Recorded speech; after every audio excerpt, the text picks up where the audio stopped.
Aujourd'hui, on va parler de l'Église, qui est la lumière du monde, en soulignant son importance, sa beauté et ce qu'on appelle le génie catholique. Alors ça peut paraître un peu paradoxal parce que quand on parle de l'Église aujourd'hui, c'est plutôt pour dire qu'elle est en crise. Mais en fait, si on regarde l'histoire, il faut relativiser parce qu'on peut dire qu'il n'y a aucun moment dans l'histoire où l'Église n'a pas été en crise d'une manière ou d'une autre. Elle a toujours été en crise, elle a toujours été attaquée. Mais c'est vrai que récemment, il y a eu des attaques médiatiques avec des moyens de communication nouveaux, extrêmement puissants, d'une puissance jamais vue ou presque. C'était il y a 2-3 ans, une série d'attaques très fortes, un peu du matraquage. Et tout ça a invité à s'interroger et à répondre avec notre tout petit média. Qu'est-ce que l'Église ? Quel est son véritable bilan ? Quels sont ses fruits ? L'Église, c'est en fait une réalité paradoxale. Si on regarde très factuellement, on voit que d'un côté, il y a beaucoup de gens qui la détestent, beaucoup de gens qui la critiquent, et d'un autre côté, des gens qui l'aiment infiniment, qui vont jusqu'à lui donner entièrement leur vie dans la pauvreté, la chasteté, l'obéissance. C'est une réalité paradoxale parce qu'elle est à la fois une œuvre de Dieu, un mystère de foi, et une réalité absolument humaine, incarnée, parfois très pauvre. On dit classiquement qu'elle est une, sainte, catholique et apostolique. Mais en fait, elle est une et aussi diverse. Elle est sainte, parce que le Christ l'a aimée et s'est livré pour elle, pour la rendre sainte et immaculée, mais elle est aussi composée de pécheurs. Elle est catholique, c'est-à-dire universelle, mais elle est aussi incarnée dans des églises locales. Elle est apostolique, mais elle est aussi charismatique. Voilà, on peut lui appliquer ce que disait saint Paul, elle est forte, très forte de la grâce de Dieu, mais elle est aussi dans la faiblesse. À chaque fois, ce n'est pas l'un ou l'autre, mais l'un et l'autre. Il y a toujours ce balancement qu'on va retrouver longuement, qu'on appelle le « et catholique ».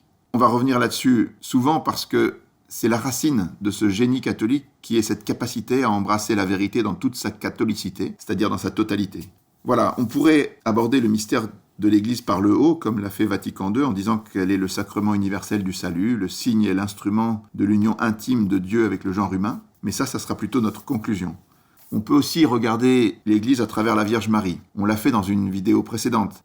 C'est un angle qui est très beau. À partir de Marie, mère de l'Église, icône de l'Église, mais même Marie, première Église, comme disaient Joseph Ratzinger et Hans Urs von Balthasar, on voit que Marie est à la fois Israël qui attend Jésus, elle est l'Église qui le prolonge et elle est celle qui a participé le plus intimement au mystère de l'incarnation et de la rédemption. Donc elle est celle qui accompagne le Christ avant, pendant, après. Et dès l'origine, c'est avec Marie que les apôtres à la Pentecôte reçoivent l'Esprit Saint. Donc il y a de très belles choses à dire sur Marie et l'Église, bien sûr. Mais aujourd'hui, on va regarder ce mystère sous un angle particulier avec 2 axes principaux. Le premier, ça sera de rappeler la place centrale de l'Église dans le plan de Dieu. Et le deuxième, c'est de regarder les fruits de cette Église puisqu'on juge l'arbre à ses fruits. Ça va nous amener à détailler 7 parties. Une première partie pour voir que Jésus a institué l'Église d'une manière très réfléchie et que c'est le seul héritage qu'il nous laisse. Une deuxième pour voir que l'Écriture est très importante mais que l'écrit a de grandes faiblesses et que c'est pour ça que l'Écriture est liée à l'Église de 1000 manières. On verra ensuite comment l'Église nous conduit à la vérité tout entière avec ce fameux « et catholique ». On parlera ensuite des hérésies qui détournent de la vérité, en particulier du protestantisme, qui est un cas d'école. Et puis on verra que l'Église a suscité la plus grande vague de charité au monde. Après, dans une partie plus spirituelle, on évoquera la prière de l'Église, qui est le cœur de sa vie. Et on terminera sur le magistère, parce que le magistère, c'est un peu le point clé pour bien voir à quel point il est raisonnable de reconnaître l'Église et nécessaire et indispensable de la suivre. Voilà. Mais si on veut comprendre l'Église, il faut d'abord revenir aux intentions de son fondateur. Qu'est-ce que Jésus a fait sur la terre ? En fait, pendant les 3 années de vie publique, il s'est surtout consacré à une chose, il a institué l'Église, et à la fin, il ne nous a rien laissé d'autre que l'Église. Quand il est passé sur Terre, il n'a pas écrit une ligne, il n'a rien construit, il n'a pas fait de politique, il n'a pas fait de révolution, il n'a rien changé dans les lois de la cité, il n'a rien découvert en science, il n'a laissé aucune œuvre d'art, il n'a rien fait dans le domaine militaire, il n'a pas conquis de royaume. La seule chose qu'il a faite, et sur laquelle il s'est concentré pendant 3 ans, ça a été d'appeler, d'enseigner, de former, d'organiser des hommes et des femmes qu'il a pris avec lui. Il en a choisi 12 et il les a institués. Ce mot est très important, c'est le mot d'institution. Quand Jésus choisit les 12, il se retire pendant une nuit de prière entière, puis il les appelle. Le texte de l'Évangile dit « Il en institua 12 pour qu'ils soient avec lui ». La seule chose qu'il leur demande, en fait, c'est d'être avec lui. C'est d'avoir des relations humaines avec lui pendant 3 ans pour qu'ils le connaissent intimement, pour qu'ils vivent une relation, qu'ils passent du temps avec lui et qu'ils deviennent des témoins véridiques, capables de transmettre tout ce qu'ils ont vu et entendu de Jésus en profondeur. Il faut vraiment s'arrêter sur ça et voir que l'œuvre du Christ sur la terre pendant ces 3 années de vie publique, ça a été de former des personnes, de leur parler, de les enseigner, de leur montrer comment il était, de se faire connaître d'eux dans une relation humaine. Pourquoi cette volonté du Christ ? Pour bien le comprendre, il faut peut-être élever un peu le regard et regarder tout en haut. Dieu est amour, et Jésus, c'est la seconde personne de la Trinité. C'est un Dieu d'amour qui est un Dieu de relation. Donc ce qui l'intéresse en fait, ce sont les relations. Et c'est pour ça qu'il a voulu parler à des hommes, s'occuper des hommes et des femmes qui étaient avec lui, et avoir avec eux une relation personnelle. On peut se poser la question, pourquoi est-ce que le Christ n'a pas dit à ses disciples, allez, prenez un papier, un crayon, notez, il y a un Dieu, 3 personnes, tac, tac, tac, je vous explique, vous allez comprendre, voilà le catéchisme. En fait, il y a 2 réponses. La première, c'est que l'écrit est radicalement insuffisant, on va le voir plus tard. Et la deuxième, c'est qu'il ne cherche pas à nous remplir de connaissances, ça n'a aucun intérêt pour lui. Mais ce qu'il cherche, c'est l'amour. Il nous appelle à l'amour, à la relation, comme des amis. Alors qu'est-ce qu'il a fait donc? Il a choisi des hommes, il les a institués, et il les a revêtus de son autorité. Il leur a dit « Qui vous écoute, m'écoute ». Plus que ça, il s'est identifié à eux, c'est-à-dire que quand saint Paul persécute l'Église, le Christ lui apparaît en lui disant « Pourquoi me persécutes-tu » Donc, en persécutant les disciples, on persécute directement Jésus. Voilà, donc c'est très important de voir que cette Église a été fondée sur Pierre et sur les apôtres, les 12, qui sont les 12 fondations qui vont juger les 12 tribus d'Israël, et à qui on doit se référer, comme saint Paul le fait lui-même, de peur d'avoir couru pour rien. Ce qui est intéressant aussi, c'est que le Christ a fait la même chose que ce que Dieu a fait dans l'Ancien Testament. Quand Dieu se révèle à Moïse, il ne lui a pas donné la Bible, mais il lui a parlé pendant 40 jours sur le mont Sinaï, au sein du peuple qu'il a choisi, le peuple d'Israël, à qui il va donner une terre, la terre promise, une ville, Jérusalem, et un temple au cœur duquel il y a le Saint des Saints. Dieu fait cette révélation, et il donne ses commandements en mettant en place une structure, avec Aaron, le grand prêtre, dont la charge se transmet ensuite de génération en génération, 12 chefs des prêtres, qui étaient les représentants de toutes les tribus d'Israël, 72 membres d'un conseil qu'on appelle le Sanhédrin, et puis il y avait aussi des prêtres, des lévites, des anciens, des docteurs, des scribes. Donc Dieu a structuré son peuple, et c'est bien après que sont venues les Écritures. Moïse, au commencement, il reçoit les paroles de Dieu dans une relation avec lui, mais ces paroles ont été mises par écrit longtemps après. Et puis les prophètes qui sont venus encore plus tard ont écrit, et c'est aussi longtemps après que la structure que Dieu avait bâtie dans l'Ancien Testament a validé ou invalidé les paroles des prophètes selon qu'elles le reconnaissaient comme des vrais ou des faux prophètes. En fait, ce qui est très frappant, c'est que Jésus a fait exactement pareil. Il a décalqué le modèle de l'Ancien Testament. À la place du grand prêtre, il a mis Saint Pierre, le pape, qui lui succède puisque le Christ est le seul grand prêtre. À la place des 12 chefs des prêtres pour les 12 tribus d'Israël, il a institué les 12 apôtres qui vont donner les évêques. À la place des 72 membres du Sanhédrin, même si c'est pas vraiment à la place, mais en rapport avec ces 72, il forme les 72 disciples qui vont donner les conciles, la collégialité. Et puis il y a les pasteurs, les diacres, les anciens, les docteurs, et des prophètes aussi dans le Nouveau Testament. Et même aussi des vierges, des veuves, c'est-à-dire des consacrés. Dans ce cas-là aussi, l'écriture viendra bien après. C'est-à-dire qu'au début, quand Jésus s'en va à l'ascension, il n'y a rien d'écrit, peut-être des notes d'aide-mémoire, mais il y a juste des hommes qu'il a laissés et à qui il va donner son Esprit Saint. Et il ne restera rien d'autre.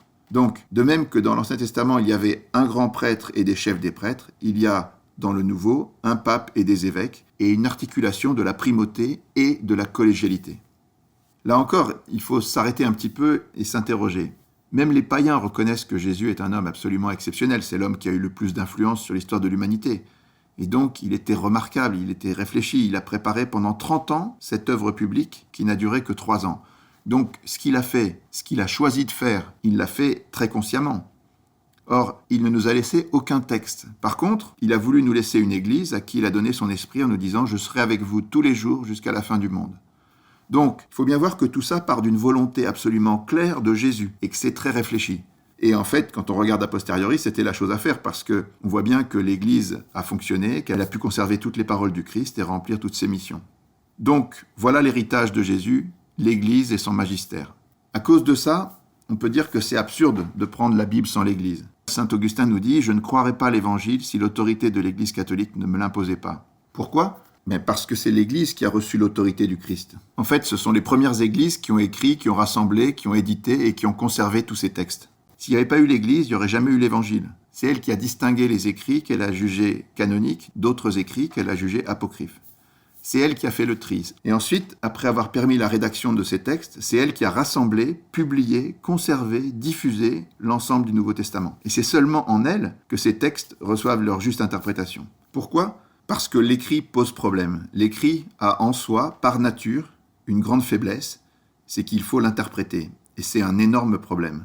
Platon a publié un texte sur la naissance de l'écriture, le mythe de Teute dans Phèdre, qui décrit l'écrit comme ayant l'apparence d'un être vivant, alors qu'en fait c'est un être mort qui ne répond pas quand on l'interroge. Le problème de l'interprétation est dénoncé immédiatement par Platon. Il dit que Les hommes qui utiliseront l'écriture, ils auront l'illusion du savoir, mais en fait, ils ne sauront pas ce que savait celui qui a écrit. C'est très important parce que d'un côté, vous avez la réalité qui est extrêmement complexe, qui est nuancée, compliquée. Et de l'autre côté, pour être juste, il faut que notre idée soit en rapport avec cette réalité, c'est-à-dire complexe, nuancée, subtile. Et au milieu, pour faire correspondre ces deux choses, on a des mots qui sont univoques ou équivoques parfois, la plupart du temps ils sont équivoques, et qui disent peu de choses, c'est-à-dire que les mots ne peuvent pas rendre compte de la complexité de la réalité et de ses nuances. Les mots sont impuissants à exprimer justement la complexité, les nuances du réel, et c'est pour ça qu'ils sont radicalement insuffisants. On peut prendre des tas d'exemples.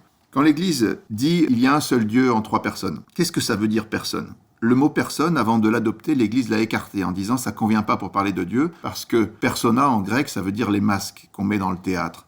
C'est un mot qui en soi n'est pas adapté. Mais l'Église n'avait pas autre chose, donc elle a choisi de le garder en disant qu'il fallait bien l'interpréter. Elle a dit on peut s'en servir pour parler de cette réalité, mais évidemment cette réalité dépasse infiniment le mot.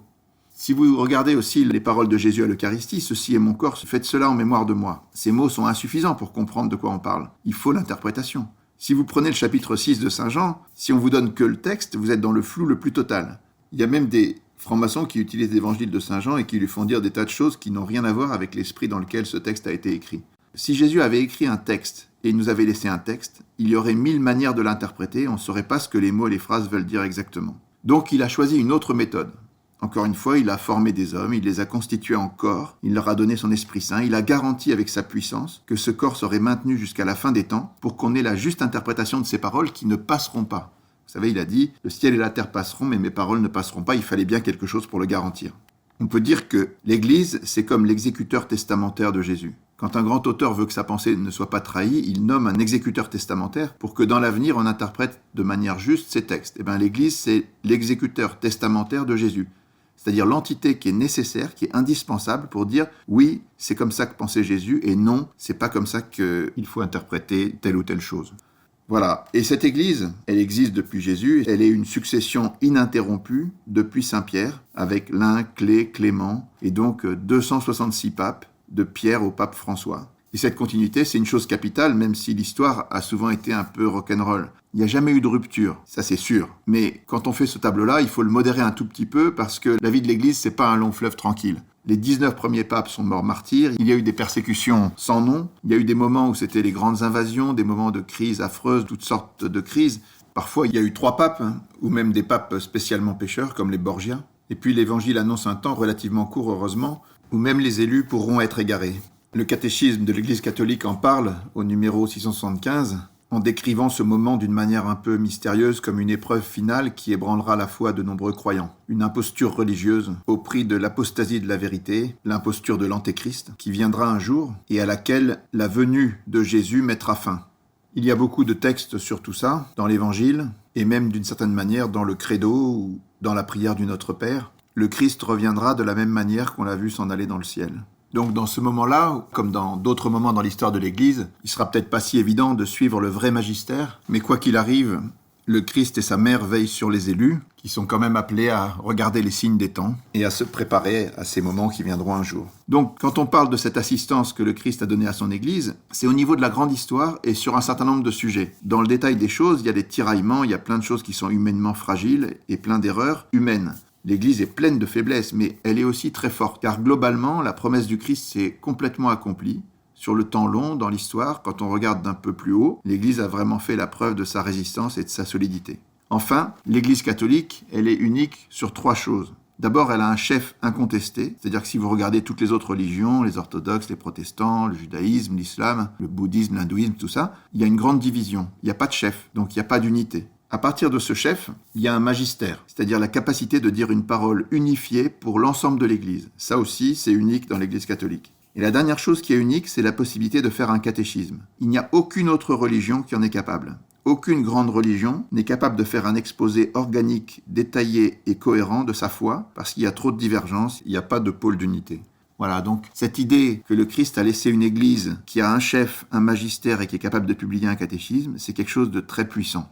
Le cardinal Newman, qui vient d'être canonisé et qui était un très grand théologien catholique, avait très bien vu cela. Il était anglican d'origine, il s'est converti au catholicisme juste après la proclamation du dogme de l'infaillibilité pontificale, et il argumentait en disant que Dieu doit conserver ce qu'il a créé. On voit ça avec la création du monde. Dieu a créé l'univers, mais ensuite il le conserve dans l'existence. Et bien de même, la révélation suppose l'infaillibilité et le magistère. Parce qu'une fois que Dieu a parlé, il faut encore que cette parole demeure parmi les hommes de manière fiable. Donc le cardinal disait oui, la révélation implique en toute logique l'existence d'une autorité infaillible en matière de foi. Et c'est effectivement très logique. Voilà, en résumé, l'Église est au centre du projet de Dieu depuis l'origine. Si vous regardez le credo transmis par les apôtres, on croit en Dieu, mais on croit aussi en l'Église. C'est dans le credo, ça fait partie de notre credo de croire que l'Église est dans le plan de Dieu, qu'elle a un rôle dans l'histoire du salut. Les pères de l'Église disaient que le monde a été créé en vue de l'Église, qui crée la communion entre les hommes et Dieu, et que pour scruter le mystère de l'Église, il faut méditer d'abord son origine dans le dessein de la Trinité. C'est donc le rapport des personnes qui crée un mystère de communion, et l'Église est à la fois le chemin, le but du dessein de Dieu et la fin de toute chose. Clément d'Alexandrie dit que la volonté de Dieu est un acte et qu'elle s'appelle le monde, et son intention est le salut des hommes et elle s'appelle l'Église. Origène disait « Je n'ai qu'une ambition, c'est d'être vraiment d'Église ». Saint Irénée dit que là où est l'Église, là est l'Esprit de Dieu, et là où est l'Esprit de Dieu, là est l'Église. Et Saint Cyprien, nul ne peut avoir Dieu pour père s'il n'a l'Église pour mère. Bref, il y a une forme d'assurance chez les pères de l'Église, jusqu'à Jeanne d'Arc, pour dire que Jésus et l'Église, c'est tout un. Donc, il faut se rappeler que cette Église est vraiment au centre et au fondement du projet de Dieu, qui compte sur elle et qui lui a donné les moyens de développer ses missions et de durer. Maintenant, nous allons regarder quelles sont ces missions et quel est le bilan de l'Église. On dit parfois qu'il y a 3 manières d'être dans l'Église. Vous avez la manière de Saint Pierre, l'Église hiérarchique. Vous avez aussi celle de Saint Paul ou Saint Thomas ou Saint Jacques le Majeur, l'Église des missionnaires qui vont sur le terrain. Et puis vous avez celle de Saint Jean, qui est la prière et la contemplation, qui a donné l'Église des religieux et des contemplatifs. On peut faire une certaine correspondance avec les 3 missions de prêtre, prophète et roi qui concernent tous les baptisés. Et l'Église reconnaît comme sienne 3 missions qui sont celles des évêques. Une mission de sanctification, donc par la prière, la liturgie, les sacrements. Une mission d'enseignement de la vérité et une mission de gouvernement dans le service et la transformation du monde par la charité. Et donc, il y a 3 domaines qui sont la question de la vérité, sur laquelle l'Église a un charisme infaillible, la question de la charité, qui lui a permis de générer une vague de charité unique au monde, et la question de la prière, qui est une chose plus cachée, mais dont on dira pourquoi elle est évidemment absolument nécessaire au salut du monde. On va maintenant donc regarder les fruits de l'Église selon ces 3 axes, en commençant par le niveau de la vérité. Une des missions premières de l'Église, c'est évidemment d'annoncer le vrai et de dénoncer le faux. C'est un glaive à 2 tranchants. Il faut annoncer la vérité et dénoncer l'erreur. On peut voir que quand l'Église parle de la vérité, elle la décrit souvent d'une manière nuancée avec 2 pôles. Elle dit par exemple que Dieu est un et 3, que le Christ est homme et Dieu, que Marie est vierge et mère, que l'Église est sainte et composée de pécheurs, que la foi c'est un don de Dieu mais c'est aussi une œuvre pleinement humaine, que l'Écriture a Dieu pour auteur mais elle a aussi des auteurs humains. Et puis on peut aller sur beaucoup de domaines comme ça. On peut dire que Dieu est cause première de tout, mais que l'homme est aussi cause de ses actes, que Dieu convertit, mais que l'homme participe, que Dieu juge à la fin des temps, mais que l'homme choisit son destin aussi par sa volonté et ses actes, que Dieu connaît l'avenir et que l'homme est libre, que Dieu endurcit le cœur de Pharaon, mais que Pharaon s'endurcit tout seul, que la volonté de Dieu s'accomplit toujours, et que l'homme des fois n'accomplit pas cette volonté. On dit aussi qu'il y a un ordre spirituel et un ordre temporel, qu'il y a un vicaire du Christ qui est le pape et un lieutenant du Christ qui est le roi, etc. Et puis, ce genre d'explication de la réalité entre 2 pôles, on peut l'associer aussi à la description de l'univers. Par exemple, on peut dire que l'univers est soumis au hasard, mais en même temps, il est ordonné et programmé. En lui, il y a une création et il y a une évolution. Il est matière et il est esprit. La lumière, on a vu en physique qu'elle est onde et corpuscule. Et quand on plonge dans le monde quantique, on peut voir qu'on peut être dans un état et dans un autre état en même temps. Qu'est-ce que tout ça veut dire ? Qu'est-ce que c'est que ce « et » catholique qui permet de prendre en compte toute la dimension de la réalité ? En fait, dès le début, les évêques ont été confrontés à des gens qui voulaient simplifier dans une logique humaine. Ils disaient en fait le Christ c'est qu'un homme ou le Christ c'est qu'un Dieu. Mais non, l'Église a tenu en permanence les 2 pôles. Alors des fois ça peut paraître compliqué. Est-ce qu'on peut être à la fois carré et rond ?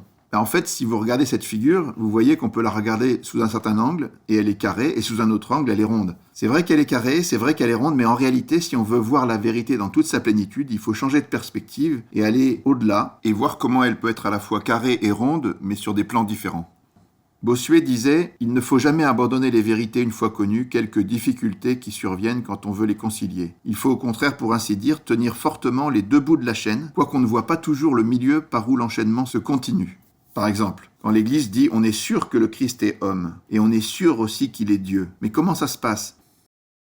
On peut travailler, mais il faut tenir les deux bouts de la chaîne, si on veut rester dans la vérité tout entière. Saint Thomas d'Aquin, le plus grand des docteurs catholiques, il a fait ça toute sa vie.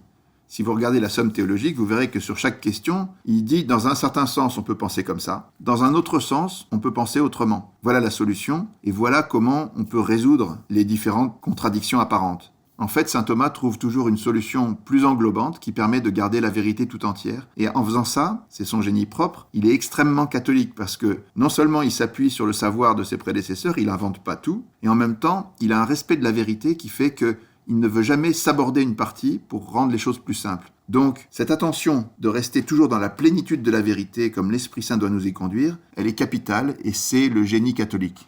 La question qui se pose après naturellement, c'est de savoir si on peut classer quelque peu ces binômes.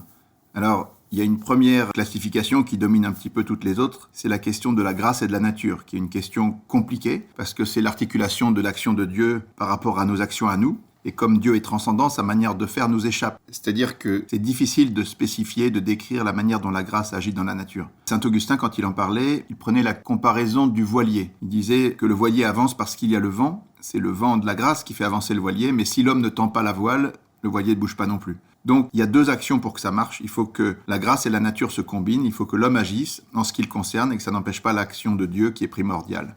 Une autre comparaison qui a été prise dans l'histoire de l'Église, c'est l'instrument de musique. Vous avez 3 niveaux, il y a celui qui fait la partition d'un côté, puis vous avez le musicien et l'instrument. La musique, elle est 100% de l'instrument, elle est aussi 100% du musicien, mais sur des plans différents. Donc on voit un peu comment les choses peuvent s'articuler.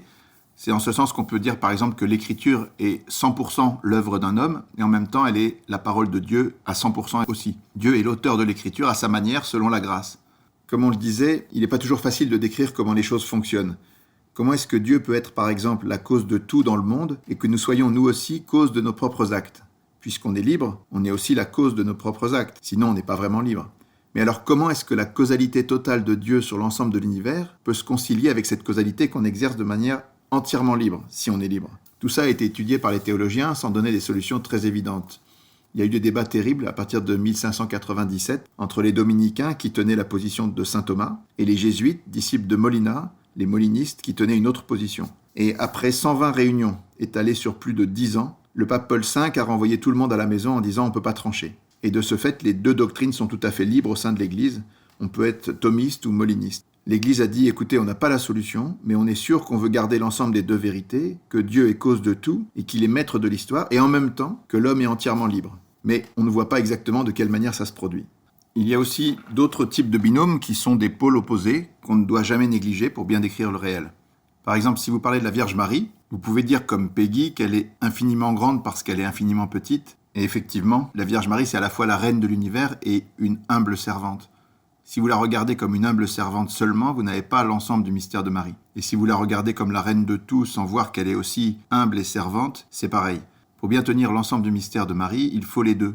Les théologiens nous disent qu'elle est montagne et abîme, qu'elle est reine et servante, qu'elle est épouse et inépousée, fontaine scellée et ouverte à tous, mère de tous. Elle est vierge et féconde, elle est le secret du roi, et en même temps elle est connue dans toutes les générations. Elle est infiniment heureuse et bienheureuse, et elle est infiniment douloureuse aussi. C'est pareil pour Saint Joseph, qui est à la fois un prince de la lignée de David et l'humble charpentier de Nazareth. Il est avec Marie dans un mariage qui est à la fois virginal et fécond.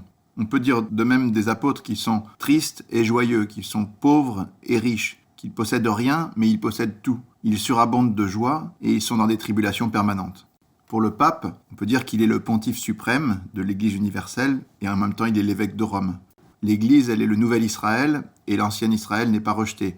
À chaque fois, si on oublie un des pôles, on est dans l'erreur. Et on peut prolonger à d'autres exemples. Par exemple, l'homme est poussière et image de Dieu. Il est doué d'intelligence et de volonté libre. Il est éduqué avec l'inné et l'acquis. Ses connaissances lui viennent des sens et de sa capacité d'abstraction. Il y a le personnel et le communautaire. En l'humanité, il y a le masculin, le féminin. Et patati et patata. On retrouve cela dans le domaine moral aussi. La sagesse de l'Église nous dit qu'il faut agir comme si tout dépendait de nous, en sachant que tout dépend de Dieu. Il y a cette sagesse profonde, ora et labora, la prière et le travail, c'est une attitude juste. Si vous êtes que dans la prière sans agir, vous êtes un peu un illuminé. Si vous êtes que dans l'action sans la prière, vous êtes un païen. Pour avoir la bonne attitude chrétienne, il faut les deux. C'est pareil quand vous êtes en relation avec des gens, il faut être dans l'amour et la vérité. Si vous êtes que dans l'amour sans la vérité, ça pose problème. Si vous êtes que dans la vérité sans amour, ça pose d'autres problèmes. Le pape François dit souvent que le diable dit la vérité, mais c'est pour condamner, alors que le chrétien dit la vérité pour sauver. Quand vous parlez avec des musulmans, il faut être dans le dialogue et l'annonce, jamais l'un sans l'autre. C'est pareil avec la loi et la liberté, la lettre et l'esprit, le texte et l'interprétation, les paroles et les actes. Si vous êtes dans l'action sans jamais parler, vous ne transmettez rien. Si vous êtes dans les paroles mais que vous ne faites rien, vous êtes un peu hypocrite. Ces équilibres sont partout dans la vie morale. Il faut aimer Dieu et le prochain. Il faut se guider avec sa raison, sa vie intérieure et le magistère de l'Église. L'homme et la femme sont égaux et l'homme est le chef de la femme. La femme doit être soumise à son mari et les maris doivent aimer leur femme jusqu'à donner leur vie. Les enfants doivent obéir à leurs parents et les parents ne doivent pas exaspérer leurs enfants. Et il faut honorer son père et sa mère et en même temps il faut les haïr au sens de donner à Dieu la primauté. Il faut être à la fois conservateur et progressiste pour tirer de son trésor du neuf et de l'ancien. Il faut tenir compte du logos, c'est-à-dire de la raison, et du pathos, c'est-à-dire du sentiment humain. Il faut regarder le ciel et la terre, il faut être éclairé par la foi et la raison. C'est pareil avec la prudence, le courage, la tempérance, la générosité. Tout ça, ce sont des équilibres entre des pôles excessifs. Bref, tout ce qui concerne le « et » catholique, c'est un art de l'équilibre. Et cet art de l'équilibre est détruit par ce qu'on appelle l'hérésie. Comment fonctionne une hérésie ? Au lieu de garder les deux pôles, en fait, fondamentalement, elles en choisissent un. Hérésie, ça veut dire choix. Le procédé est un peu toujours le même. Vous avez à l'origine un grand esprit, quelqu'un de brillant, qui voit très très bien une partie de la vérité, mais qui en oublie une autre. Quand Pie XI condamne le communisme, il dit « Les plus grandes erreurs ont toujours une part de vérité sans quoi elles n'auraient aucune attirance ». Par exemple, Marx a très bien vu que l'argent était important et que la condition des ouvriers était dramatique, qu'il y avait une certaine lutte des classes, mais il en a fait un absolu, c'est devenu une erreur. Pour Freud, c'est pareil, il a vu que l'attirance sexuelle était importante, le désir sexuel, mais il en a fait un absolu et c'est devenu une erreur. Quand vous avez Nietzsche, Darwin, c'est pareil. Nietzsche a bien vu la volonté de puissance, mais il en a fait l'alpha et l'oméga des choses et ça, c'est pas vrai. Et Darwin, il a prétendu tout expliquer par la sélection naturelle, qui est une réalité, mais c'est pas ce qui explique tout et loin de là. Donc quand on pousse une vérité à un niveau absolu, ça devient une erreur. Les plus grandes erreurs sont souvent des vérités partielles, on va dire. C'est des manières de voir une partie de la vérité, mais sans le génie catholique qui consiste à garder les équilibres. Et alors on a un cas typique et absolu de l'hérésie, c'est le protestantisme. Parce que dans le protestantisme, ce choix est proclamé, il est caricatural, c'est-à-dire que les protestants disent il y a 5 sola. Sola scriptura, sola fide, sola gratias, solus Christus et soli Deo gloria. C'est-à-dire seulement l'écriture, la foi, la grâce, Dieu et le Christ. Alors bien sûr, on n'a rien contre l'écriture, on doit vénérer l'écriture, mais si on oublie la tradition, c'est un problème. Parce que c'est écriture et tradition. On n'a rien contre la foi, mais si on oublie les œuvres, c'est pas bien. La grâce, c'est pareil, c'est la grâce et la nature. Le Christ, oui, évidemment, mais le Christ et l'Église, parce qu'il l'a voulu ainsi. Et la gloire de Dieu, oui, mais sans oublier les mérites des saints, parce que c'est lui-même qui veut les honorer. Voilà. Alors on va critiquer un peu le protestantisme, c'est pas pour être méchant, mais les protestants ne se gênent pas pour critiquer l'Église catholique quand ils le sentent nécessaire, et c'est souvent nécessaire. Mais nous aussi, il faut qu'on soit dans la vérité par rapport à eux, parce que la vérité, ça oblige à dire d'abord qu'ils ont des qualités extraordinaires, ils nous ont apporté beaucoup. C'est grâce à eux qu'on a retrouvé le goût de la lecture de l'Écriture sainte. C'est par eux qu'est venu le mouvement charismatique, c'est aussi très important. C'est par eux qu'on a repris le sens de l'évangélisation et de la mission. Les évangéliques, ils sont partis de zéro au début du XXe siècle, ils sont 500 millions aujourd'hui. Donc c'est un désir missionnaire fantastique qu'on ferait bien d'imiter. Et s'il y a des chrétiens dans tous les villages d'Algérie, aujourd'hui, c'est grâce à eux. Ou en Chine, c'est pareil. Voilà, on a pas mal de leçons à prendre. C'est grâce à eux aussi qu'il y a des prières de louange, des prières de guérison, des miracles, beaucoup de choses. Voilà, tout ça pour dire que c'est pas pour critiquer bêtement les protestants, mais il y a un domaine où ça va pas du tout, c'est au niveau de la vérité. Ce qui est appréciable dans l'Église catholique, c'est qu'elle est capable d'écouter, de se réformer, de se corriger. Les critiques des protestants, elles ont été accueillies. C'est-à-dire qu'aujourd'hui, on lit davantage l'Écriture, on essaie de devenir charismatique, on essaie d'évangéliser, parce qu'on peut se corriger. Et aussi, certainement, ils ont besoin de se corriger et de retrouver l'unité de l'Église autour du pape, parce qu'on va voir que c'est vraiment un point flagrant. Comment se présente donc l'histoire du protestantisme ? C'est une histoire assez étonnante et, sans juger au fort interne, on peut dire qu'il y a une position d'orgueil qui est assez intenable, qui vient de Luther, Calvin, Zwingli et tous les autres. Saint Thomas d'Aquin a écrit un article très intéressant où il dit que si on n'adhère pas à la foi de l'Église sur un seul article de foi, on n'a pas la foi du tout. Alors, qu'est-ce qu'il veut dire par là ? Il veut dire en fait que soit la foi vous la recevez de l'Église parce que vous avez de bonnes raisons de penser que l'Église transmet la vérité de Dieu, et dans ces cas-là c'est une vérité qui dépasse ce que vous pouvez produire par votre propre cerveau ou toute vérité humaine. Si par contre le critère ultime de vérité c'est ce que vous avez décidé de croire, si c'est votre cerveau qui décide si tel article de foi est vrai ou tel autre est faux, ça veut dire qu'en dernière instance ça repose sur vous, donc sur rien de sérieux. Et dans ces cas-là, vous n'avez pas la foi du tout. Vous ne la tenez pas de l'Église. Alors comment ça s'est fait pratiquement ? En fait, en 1517, le 31 octobre, Luther affiche sur l'église de Wittenberg les 95 thèses personnelles où il dit « Voilà l'église, le pape, à mon avis, raconte des choses qui ne vont pas, voilà ce qu'il faudrait penser sur la question des indulgences en particulier. » Et ça, c'est pas encore très grave parce qu'on a le droit d'avoir un avis sur ce que dit le pape ou l'église. Mais après, il y a des échanges avec le pape. Et le pape fait une bulle, et en décembre 1520, Luther brûle de manière publique la bulle du pape et il rompt avec lui. Ça, c'est une attitude qui est un point de basculement. Parce que les papes de l'époque n'étaient pas forcément extrêmement brillants. 2 siècles avant, et Saint François lui aussi trouvait qu'il y avait des problèmes dans l'Église et il pensait que les évêques et le pape ne se comportaient pas de manière complètement évangélique. Mais au lieu de prendre le contre-pied et de se proclamer magistère en face de ces personnes, il s'est converti lui-même, il est parti vivre de pauvreté, il a transformé l'Église. Mais Luther, il fait pas ça. Luther, il dit, en fait, je vais revenir à la foi de toujours, les papes d'aujourd'hui ont dévié, ils se sont trompés, et moi je vais vous expliquer quelle est la vraie foi. En fait, au départ, il voulait pas créer une autre Église, il voulait juste retrouver la foi pure, la foi du passé. Mais là où il y a un dérapage, c'est qu'il est en train de dire ce que le pape, les évêques, les conciles, les pères, les docteurs enseignent depuis 2000 ans, c'est bien, mais moi, je vais vous dire aujourd'hui ce qu'est la vraie foi. Et juste derrière lui, il y en a un autre qui arrive, qui s'appelle Zwingli, et qui dit non, c'est pas Luther qui a raison, c'est pas les papes, les conciles, les docteurs, non, c'est moi. Et puis après, il y a Calvin qui dit non, c'est pas Luther, c'est pas Zwingli, c'est moi. Et ça continue comme ça sans cesse. Donc, encore une fois, on peut critiquer les papes et les évêques, c'est pas gênant, on peut les critiquer avec respect.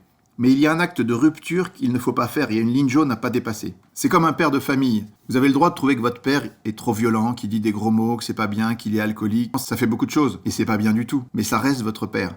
Le Christ a épousé l'Église, il a donné sa vie pour elle, il s'est lié de manière sacramentelle à son Église, il y a un mariage indissoluble entre le Christ et l'Église, et il n'y aura pas d'acte de répudiation. Donc c'est pas à nous de créer une autre Église. L'Église, elle doit se réformer, elle doit se transformer, elle doit se purifier, elle n'a jamais été parfaite. Et quand on demandait à Mère Teresa ce qu'il faut changer dans l'Église, elle disait « vous et moi », comme Saint François. Donc voilà le problème de la démarche de Luther, Zwingli, Calvin et les suivants, qui a conduit à une division extraordinaire. Aujourd'hui, il y a plus de 1500 églises protestantes, et on sait que la division, c'est l'œuvre du diable, au sens de diabolos, celui qui divise. C'est pas ce que le Christ voulait. Il voulait qu'on soit unis autour du pape et des évêques. Voilà. Donc tout ça nous ramène à la question du magistère. Derrière Luther, Calvin, Zwingli, il y aura les anabaptistes, les puritains, les méthodistes, une succession de réveils, de pentecôtisme, le mouvement évangélique, une diversité et aussi des divisions à n'en plus finir et des rivalités insurmontables. Avant le protestantisme, l'Église avait déjà dû s'opposer à énormément d'erreurs. Il y avait les gnostiques, marcions, les ébionites, les adoptionnistes, l'arianisme, le docétisme, le pélagianisme, le nestorianisme, le monophysisme, les iconoclastes et plein de choses, les cathares, les vaudois, les jansénistes, les unitariens, les modernistes, toutes sortes de millénarismes. Bon, ça a pullulé dans le passé, ça continue aujourd'hui. Aujourd'hui encore, vous avez des chrétiens qui trouvent que le pape et les évêques ne sont pas parfaits et ils deviennent intégristes. Ils ont exactement la même démarche que Luther, c'est-à-dire qu'ils sont dans une attitude de vouloir retrouver la foi de toujours en se positionnant eux-mêmes comme le nouveau magistère et en jugeant l'Église. Et là, ça franchit la ligne jaune. Et puis aujourd'hui, il y a quelque chose de complètement nouveau avec Internet. On dit que dans les 3, 4, 5 dernières années, il y a eu plus d'informations produites que dans toute l'histoire de l'humanité auparavant. Tout le monde devient youtubeur, nous aussi. Mais enfin, tout le monde proclame sa manière de voir le monde à partir de sa pensée. Donc il y a des gourous, il y a des coachs, il y a des gens plus ou moins illuminés qui vont vous expliquer la vision du monde qu'ils ont. Et ça, c'est pareil, c'est pas possible parce que, en dernière instance, ça repose sur eux. Et Jésus dit bien que quand des aveugles guident des aveugles, ils tombent dans un trou. Et Jésus, on lui a posé la question à un moment, on lui a dit « Par quelle autorité est-ce que tu fais ça ?» Et il n'a pas voulu répondre parce que la réponse, ça aurait été « Je le fais de ma propre autorité parce que je suis Dieu et le Fils aimé du Père ». Ça n'aurait pas été audible pour les auditeurs. Il leur a répondu par une question. « Je vous répondrai si vous me dites par quelle autorité Jean-Baptiste baptisait. » Alors c'était pareil, c'était l'autorité de Dieu, donc ils n'ont pas pu répondre. Mais aujourd'hui, à tous ceux qui enseignent sur YouTube et partout, on peut leur poser la même question. Par quelle autorité vous enseignez ? Quelle est cette nouvelle vision du monde ? D'où vient ce savoir ? Donc la question clé, c'est celle du magistère. Est-ce que c'est un magistère qui vient des hommes ou est-ce que ça vient de Dieu ? Luther, à un moment, il décide qu'il est en capacité de juger avec son jugement à lui, que ce que fait le pape n'est pas bon. Et cet acte de juger l'Église par son propre jugement, c'est en fait un transfert de magistère. C'est-à-dire que le magistère que le Christ a donné à son Église et qui lui permet de juger des choses, on se l'approprie. Or ça va pas. Le seul magistère qui a été fondé par Jésus, c'est le magistère de l'Église. Il est fondé sur le pape et les évêques. Tous les autres magistères, ce sont des hommes qui les ont créés. Toutes les religions, tous les groupes humains qui se constituent sont obligés, à un moment ou à un autre, de mettre en place un système de magistère. Les témoins de Jéhovah, par exemple, quand ils ont créé leur groupe, ils ont refusé l'Église. Mais qu'est-ce qu'ils ont fait juste après ? Ils ont créé un collège central qui est doctrinalement la référence. Donc ils l'ont créé humainement, ils ont inventé un système pour devenir un magistère parce qu'il en faut un pour tout groupe humain. C'est pareil pour les juifs, pour l'islam, pour les communautés protestantes, pour les intégristes.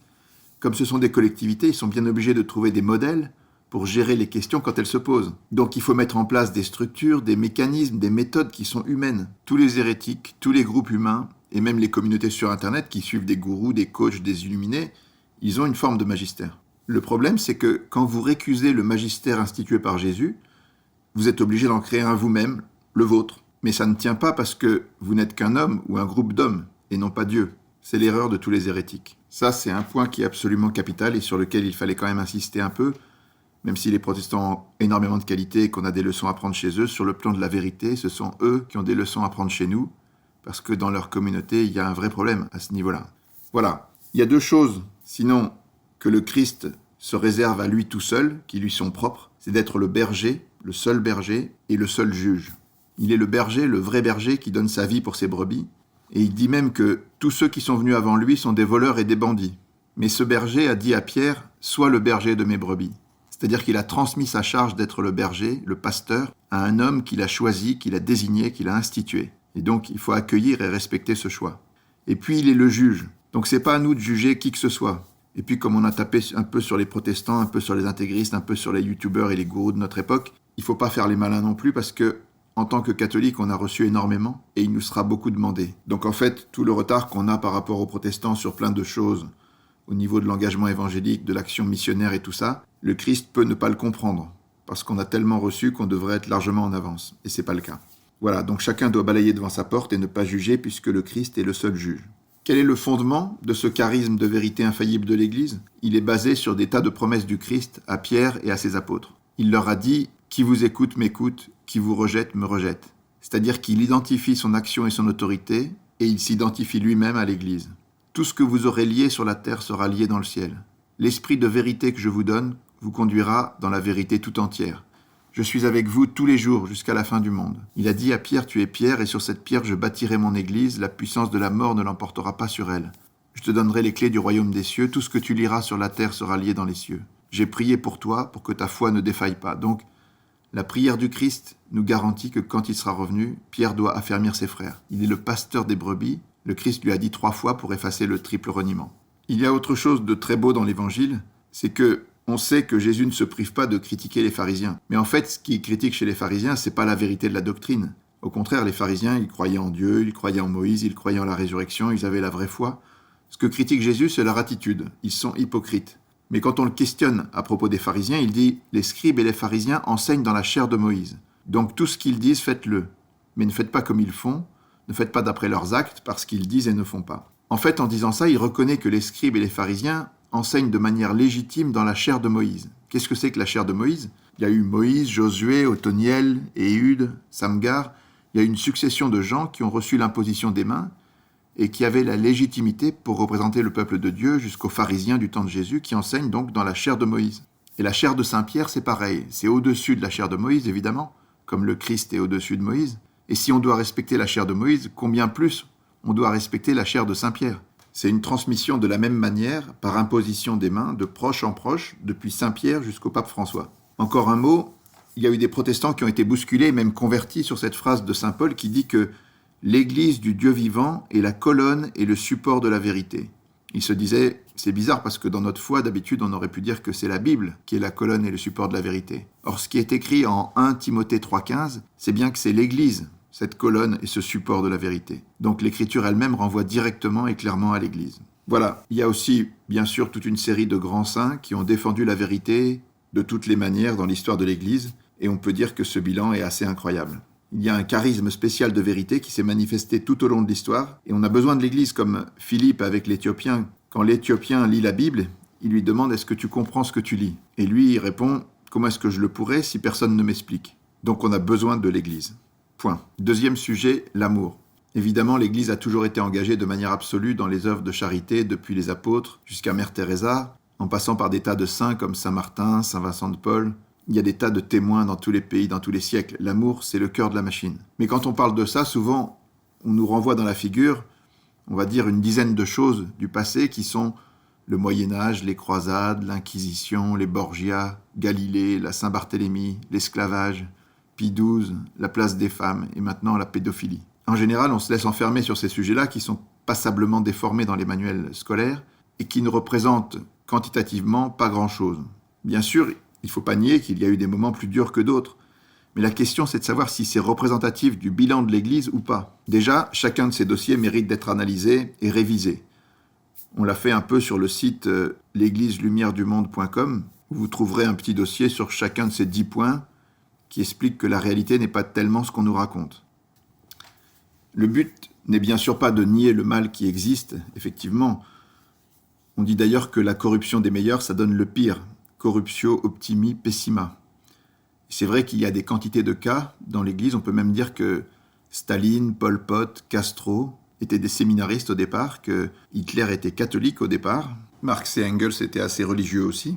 Voilà, donc c'est souvent les pires, c'est souvent les gens qui sortent de chez nous, qui ont été des croyants, c'est vrai. Mais ce qui est aussi vrai, c'est que c'est pas parce que le musicien joue mal que la partition est fausse, comme disait André Frossard, et on insiste énormément sur ces cas. Montesquieu reconnaissait tout ça, il disait « C'est mal raisonné contre la religion de rassembler dans un grand ouvrage une longue énumération de mots qu'elle a produits, si on ne fait de même celle des biens qu'elle a fait. Si je voulais raconter tous les maux qu'ont produits dans le monde les lois civiles, la monarchie, le gouvernement républicain, je dirais des choses effroyables. » Donc on insiste trop sur ces choses-là, et puis quand on voit des choses pas terribles qui ont été faites par des chrétiens, est-ce qu'elles ont été faites parce qu'ils sont chrétiens ou alors qu'ils sont chrétiens ? C'est-à-dire que, est-ce que les péchés des chrétiens sont commis à cause de la foi ou malgré elle ? Souvent, c'est en trahison complète du Christ. Bref, il y a eu des choses qui ont été mauvaises, mais on insiste beaucoup là-dessus, et ces points ne sont pas représentatifs de l'ensemble de l'image. Donc c'est ça qu'il faut remettre dans l'ordre, il faut regarder la réalité, les grands chiffres, et juger de tout ça valablement. Une deuxième raison de la déformation de la vision, c'est que les médias ont un tropisme anticlérical, progressiste et porté au scandale. D'abord donc, l'idéologie dominante actuellement est complètement anticléricale à cause de l'histoire qui a été un combat pour s'émanciper de la tutelle de l'Église sur la société. Donc il y a une volonté d'exagérer, d'accuser l'Église comme celui qui veut tuer son chien l'accuse de la rage. Il y a une deuxième raison qui est que les médias sont par nature progressistes. Un média doit toujours faire du nouveau. Si votre message c'est que Jésus est exactement comme on vous l'a toujours raconté depuis 2000 ans, ça n'intéresse personne. Par contre, si on vous invente une histoire complètement abracadabrantesque avec Jésus et Marie-Madeleine, même si ça n'a aucun élément de crédibilité, ça peut faire la une du journal parce que c'est nouveau, attractif. Et ce qui intéresse les journaux, c'est aussi ce qui est de l'ordre du scandale. C'est une troisième clé. Il y a plus d'intérêt à commenter un arbre qui tombe plutôt qu'une forêt qui pousse. Voilà, pour ces trois raisons, il y a un matraquage médiatique qui insiste sur les travers de l'Église et qui ne pointe que sur ça. Mais maintenant, si vous essayez de regarder véritablement le bilan de l'Église, qu'est-ce que c'est ? En fait, l'Église, c'est une multitude d'hommes et de femmes dans tous les siècles qui ont donné leur vie par amour pour leurs frères, dans la pauvreté, la chasteté, l'obéissance, qui sont allés donner leurs biens, servir les pauvres, servir Dieu, comme on le voit dans les Actes des Apôtres, dans l'Antiquité, dans tous les ordres religieux. Ils ont civilisé, ils ont prié, construit, soigné, aidé, ils sont allés au-devant des besoins de tous les hommes, dans tous les pays, dans tous les coins du monde, dans tous les siècles. C'est un bilan comme personne ne peut en avoir. Alors, comment est-ce qu'on peut s'en convaincre ? La première manière, elle est simple, c'est d'aller regarder près de chez vous, dans votre expérience personnelle. Tout le monde peut voir autour de lui des bonnes sœurs, des chrétiens engagés, voir la réalité de leurs actions, les engagements de leur vie, et vous verrez, c'est admirable, il n'y a aucun autre mouvement dans le monde qui fait la même chose. Mais vous pouvez regarder aussi cette réalité d'une manière plus objective avec les chiffres et les statistiques publiques. Dans le monde aujourd'hui, il y a plus de 600 000 sœurs et religieuses qui se dévouent tous les jours dans tous les services possibles pour aider les besoins des nécessiteux. Il y a 52 000 religieux, 400 000 prêtres qui donnent leur vie, 200 000 paroisses qui ont des œuvres de charité. Il y a des milliards qui sont récoltés chaque année dans tous les pays pour faire la charité, et tout ça sans aucune exclusive, c'est-à-dire que c'est pas que pour les catholiques, c'est pour tous les hommes dans une démarche absolument gratuite et pure, ce qui n'est pas le cas de beaucoup d'autres religions. Personne ne fait mieux que ça. Vous avez aussi les institutions qui ont été créées par l'Église, plus de 5 500 hôpitaux, 18 000 cliniques, 16 000 maisons de retraite, 10 000 orphelinats, la plupart dans les pays en voie de développement. Et tout ça pour soutenir, pour aider, pour nourrir, pour développer. Aucun autre mouvement ne peut être comparé à ça. Il y a plus de 140 000 écoles créées par l'Église dans toutes les parties du monde. C'est l'Église aussi qui a créé les universités, qui a fondé le système scolaire. Ça peut être comparé à rien. L'Église a aussi été partout au service du droit. Elle a combattu toutes les formes d'esclavage humaine. Elle a fait œuvre de civilisation par les moines qui ont défriché les terrains, asséché les marais, qui ont conservé les ouvrages, qui ont développé des métiers, fécondé les arts, la culture, tout ça. Il y a toute une œuvre aussi de justice et de paix, une œuvre au service des hommes. Bref, aucune organisation, évidemment, ne peut se comparer à l'Église catholique, dont le bilan, si vous allez voir dans le détail, tout ce qu'on rapporte, c'est dans le petit livre qu'on a publié, ce bilan est absolument impressionnant. Donc, sur le plan simplement humain, le bilan de l'Église est magnifique et extraordinaire. Comme sainte Thérèse de Lisieux l'avait découvert, l'Église a un cœur et ce cœur est brûlant d'amour. Et il faut donc aussi juger l'Église avec les immenses fruits de charité qu'elle donne tous les jours. Il ne faudrait pas que quelques arbres passablement grossis, déformés, cachent toute la forêt. Voilà, donc on peut dire que la conclusion numéro 2, c'est que la vague de charité que l'Église a produite est jamais vue, unique au monde, et elle traverse tous les siècles. Là aussi, il y a une liste de témoins innombrables, témoins de la charité, témoins aussi de la science qui a permis à l'homme de progresser. L'Église a été en pointe dans tous ces domaines. C'est pour ça que c'est dans les pays chrétiens que la science s'est développée et que la vie des hommes a été améliorée par la science et la technique. Enfin, il y a le niveau de la prière. C'est peut-être le niveau le moins compris, mais c'est le cœur de l'Église. Parce que l'Église est d'abord et avant tout une réalité spirituelle qui a pour but d'unir les hommes à Dieu et de les conduire au ciel. Le catéchisme le dit clairement, c'est le but premier de l'Église. Alors, c'est pas évident, mais il faut essayer de se rendre compte de ce que c'est que cette prière, de se rendre compte de cette réalité qui est cachée, mais qui est présente dans tous les coins du monde, dans l'intimité de chacun, dans les églises, dans la clôture des monastères. C'est pas visible aux yeux du monde, cette action, cette présence, cette prière, cette intercession que l'Église fait auprès des pauvres, auprès des mourants, auprès des personnes abandonnées, auprès de tous ceux qui ne sont rien pour le monde. Et puis il y a le culte, la liturgie, toutes les églises chrétiennes dans tous les coins du monde. Le mont Athos, par exemple, c'est une petite république où il n'y a que des moines qui vivent dans des conditions extraordinaires, mais il y a des gens qui prient dans des monastères en Russie, au fin fond de la Sibérie, dans le désert du Sinaï, en Israël, en Éthiopie, dans tous les coins du monde. Il y a des gens qui prient le chapelet par millions, suite aux apparitions de la Vierge Marie. Il y a une œuvre de prière et d'intercession qui n'est comparable à rien, d'autant qu'elle est dans la vérité et qu'elle est efficace par les sacrements. Tout ce mouvement de prière et de cœur à cœur avec Dieu, il se déploie en dehors des journaux, en dehors de tout ce qui fait du bruit, de tout ce qui est prestigieux, mondain, clinquant, visible, dont la Bible nous dit que ce sont souvent des choses abominables aux yeux de Dieu. Bien au contraire, la prière, le bien, les personnes cachées, humbles, les saints qui soutiennent le monde par leur prière et leur sacrifice, c'est la réalité la plus profonde qui porte le destin du monde, mais elle est invisible aux yeux des hommes. Elle passe par l'engagement des prêtres, des mystiques, des religieux qui offrent leur souffrance pour le monde dans la communion des saints, qui chantent les louanges de Dieu, qui intercèdent pour leurs frères et sœurs. La question c'est, est-ce que le monde pourrait tenir sans ça ? Il pourrait peut-être tenir matériellement, mais les comptes véritables, on les fera au ciel. C'est-à-dire que le royaume de Dieu aurait-il pu s'ouvrir largement à tous les hommes sans cette prière ? Certainement pas. Ça reste du domaine de la foi et du domaine caché, mais on peut être convaincu qu'au ciel, on se rendra compte de l'importance de cette prière, qui aura été la sève du monde, qui aura changé le monde et qui aura porté d'innombrables âmes au royaume de Dieu.